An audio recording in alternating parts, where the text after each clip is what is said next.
Good morning. It is good to see you here and have you at St. Andrew this morning as we gather for worship, those here in the sanctuary and those who are online as well.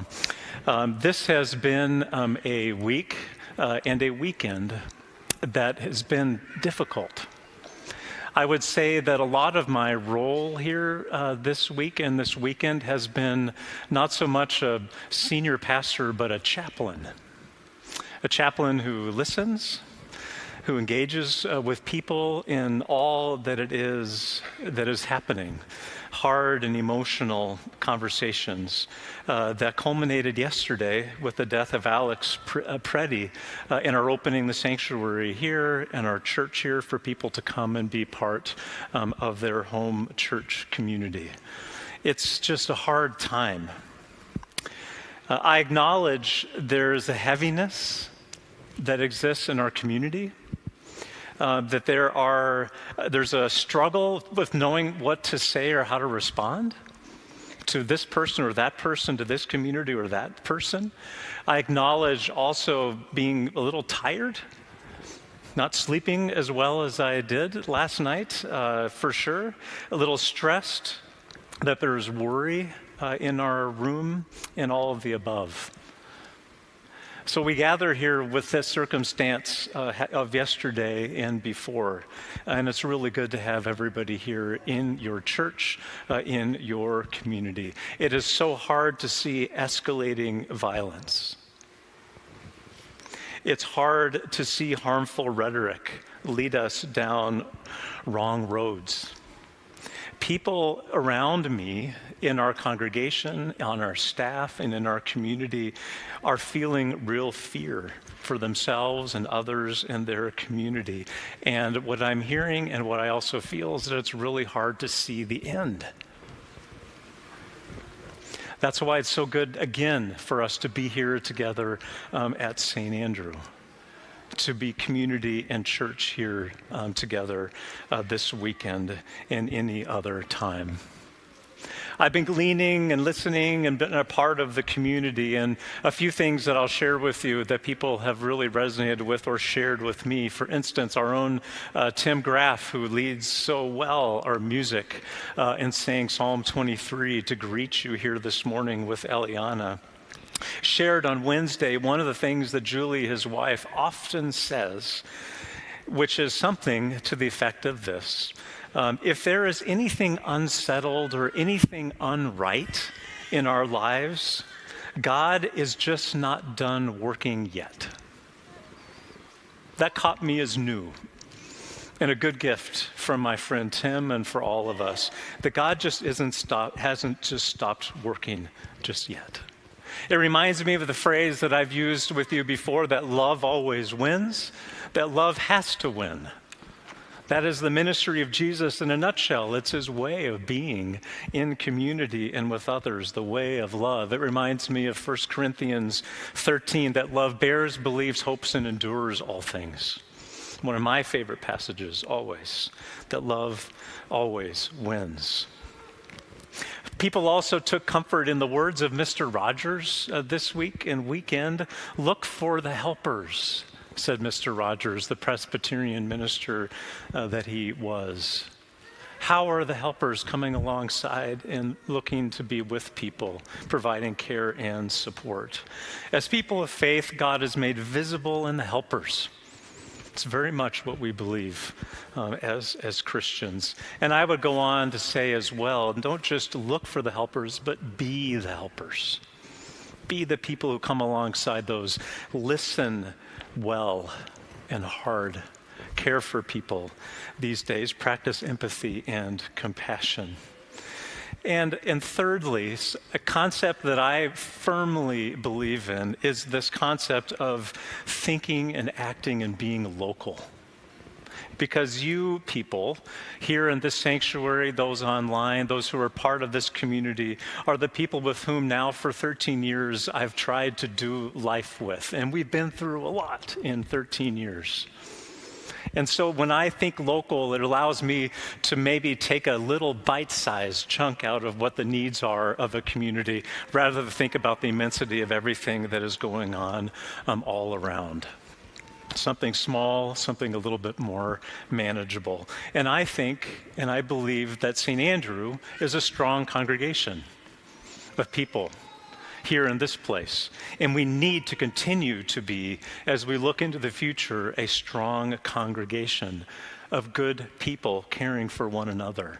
Just about 8 or 9 months ago, the staff got together and we were thinking about our mission statement. Live our faith in daily life is what it was and still is.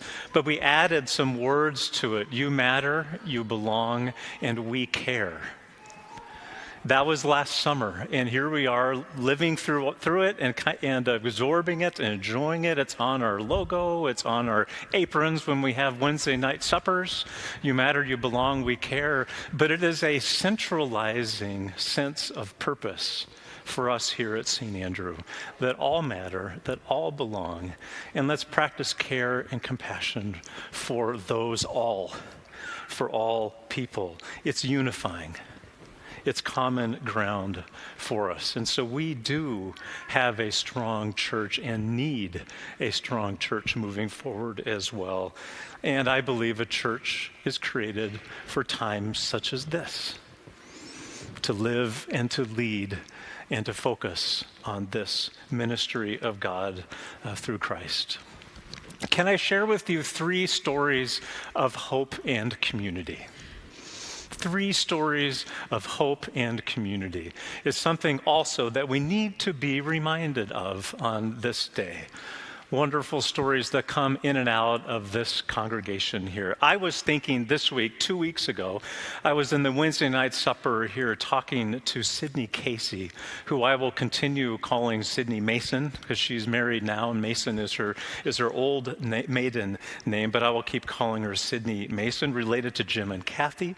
Chris is her husband, and little Cal is their young baby.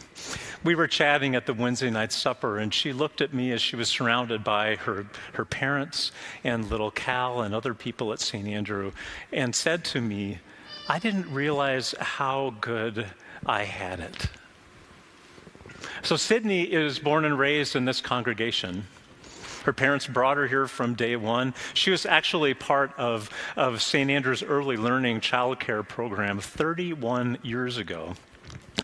Kathy and Jim brought her here to begin in the daycare program here at Early Learning. She, at that time, was the youngest child that has ever been part of Early Learning at 6 weeks old.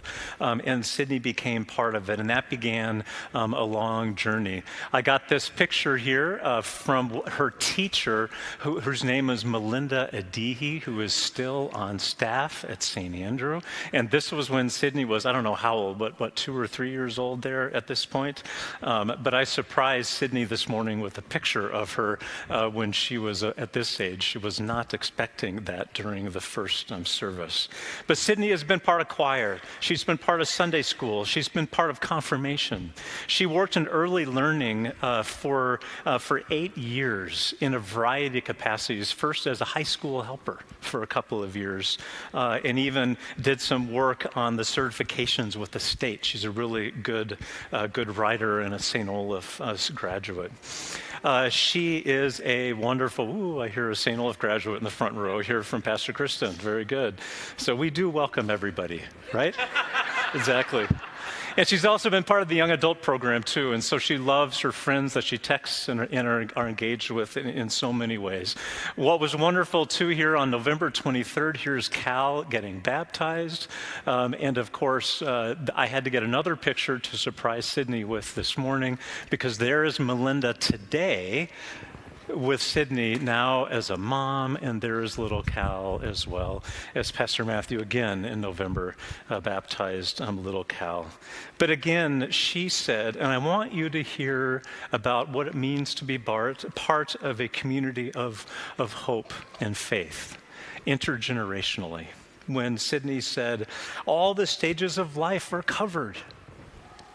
My parents got so much easier nights, services that they received, relationships, friendships, a place to call home, and now I get a chance to enjoy it myself. And Sydney was profoundly amazed that Wednesday night when she said, I just didn't realize how good it was that I had it those years, but I do now. It's nice to be part of a community of hope. That's what St. Andrew is. And good to remember those things today. A second story is a good dear friend of Pastor Matthew's and mine. 2 years ago, he introduced himself to us. He was a student from India. He was studying at Concordia University in St. Paul in the IT program. And when I first met him, being an Indian, I was out in the hallway here, out on the lobby, and he introduced himself, and then he got on his knees for a blessing and a prayer. And then he said, my name is Prudvi. And so surprisingly, people don't get on their knees for a blessing very often in front of me. But there was Prudvi. And his warmth and his kindness has always been present for the 2 years that he has been here. He sits over in the back row over there next to the sound booth, and I can still see him sitting there. He was telling us, Pastor Matthew and me, 3 weeks ago, that he was leaving for New York to begin his new job with Optum up in Middleton, New York, and I was talking to him this week from Jersey City. What I love about his story at St. Andrew is how Prudvi, here pictured, got to know people. And in particular, Linda Wallenberg, who also sits back in that section as well at the first service. There was a time when Prudvi wasn't able to make it to a Thanksgiving gathering at Linda's house, but instead went at Christmas time. And Prudvi said, that was the first time that I was ever in an American house. Prudvi was made to feel so welcome. And then on top of that, Rich Grunhagen, who's a member here at St. Andrew, he takes very seriously walking with people in job searches. I've referred many people to Rich because he cares a lot and wants people to find the place that works best. And so here was Prudvi from India looking for a new job. And so Rich Zoomed with him, worked on the resume, sent him PDFs, and Prudvi said that Rich was in touch with me every day. That's how disciplined Rich is in working with Prudvi in the search process. And then he tells us 3 weeks ago that I'm moving. And he said, I can't forget my time in Minnesota and St. Andrew, he told me on the phone here this past week. So peaceful and hopeful, gave me so much. And in fact, Linda Wallenberg, who had him over for Christmas, texted me his response to having heard the message at the 9 o'clock service. And he again reiterated how when he's back in Minnesota, he's going to come back to St. Andrew Lutheran Church. Hope in community, friends. We have to be reminded of what a strong community looks and feels like for people who feel welcomed, who find a place, and are surrounded by people who care. That's so, so important. And finally, a third story, too, was a couple of weeks ago when Arlene Flancher, our children's ministry director, was busily loading up and carrying these bags with a few volunteers. What was she doing? Over the course of December and early January, through a Saturday event called Breakfast in Bethlehem and through Sunday school and with confirmation small groups, have been putting together birthday bags. Birthday bags to be dropped off at Prop, our local food shelf. Now, in each birthday bag is a cake mix and frosting, of course, candles and paper plates, but then also a can of Sprite to be used as a substitute for eggs and oil if the eggs and oil were not available. And so here she was with volunteers loading up 87 birthday bags into her car. And here's a picture of Arlene with a few of those birthday bags and dropping them off over at Prop with these volunteers because everybody needs their day to be special. Everybody needs to know that they are special, that they matter, that they belong, and that we and God cares for them. So the other thing that made me think about this birthday bag story as well is how important it is to honor birthdays, and how this past Tuesday was my birthday. It was the anniversary of my 39th birthday. Let's just put it that way, right? Enough said. Woo-hoo. So it was a busy day. We had a church council meeting that night, and it's okay. We celebrated on Sunday and a little bit on Monday. But I got the best birthday present ever by being able to bring my youngest son, Liam, to the airport in the middle of the day for his study abroad in Berlin, Germany. So there's a picture of Liam as I drove him to the airport, and I can't think of a better gift for me is to see him launched and going out there in the world to do his thing. Reminded me of many years ago when my twin brother and I were making a trip to Ethiopia to do mission work.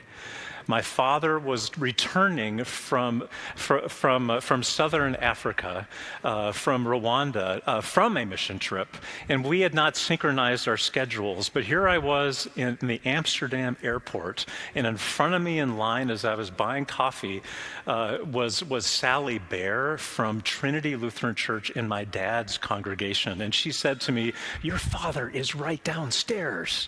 So we had this reunion in Amsterdam as he was coming back from Africa, and Eric and I were going to Africa. And I'll never forget that opportunity that we had for him to walk Eric and me to the airport, to the jetway, and to our gate, and to send us off on our way, and to say to us in a way, tag, you're it, or now it's your turn. I've done my thing in Rwanda, now you guys go to Ethiopia. Dad died 13 years ago, but these are the memories that still come up when we launch out into the world to do our thing. And that's what I want you to be thinking about here today, on this day, about how as Liam is launched out to do his thing, you as faithful people are also launched outward to do your thing, to be focused, to let your faith and your understanding of God carry you, to love your neighbor as yourself, to witness to goodness and kindness and mercy. And if it's helpful for you, the phrase "you matter, you belong, we care" is a framework for what that looks like in your life of faith and as you relate to others around you. The reading from Matthew 5 is the salt of the earth. And I love how we are called by Jesus to be salt in the earth. On the one hand, as you know, salt is a preservative. And I like the image how God preserves. God will preserve and works to preserve, as my friend and our friend Tim Graff said. It's just because God's not done working yet, but we will be and are preserved. How important is that? But also how we are to preserve love and goodness and kindness in our world. That's our call as we're launched, just to preserve what it means to care for our neighbors and to love the world. And also this notion of how salt flavors. We've all been at a table where we've needed to add a little bit of extra salt onto a meal to give it a little bit of a burst of salt and flavor. A meal that does not have enough salt is quite forgettable, actually. It's not very memorable. It's not very enjoyable, frankly. But if you get a little salt on it, as I'm looking at a dietitian in the back of the room here as well, using salt sparingly if your doctor tells you so, it becomes more lively. It's more beautiful. And when I tell you stories of hope and stories of community here at St. Andrew, that's what people remember. They remember goodness, they remember kindness, they remember love. And that's spreading saltiness into the world so that others can have something perhaps to give and put a little smile on their face and maybe even have a little bit of joy. Because that's what I like. In the midst of circumstances, that we are given joy in the abiding love of God and are called to be salt in the world. So this is something that we have to do as the community of faith and as faithful people. We have to engage with our neighbors and love people, care for them, empathize, and be part of the overall goodness. Raise all ships, my friends.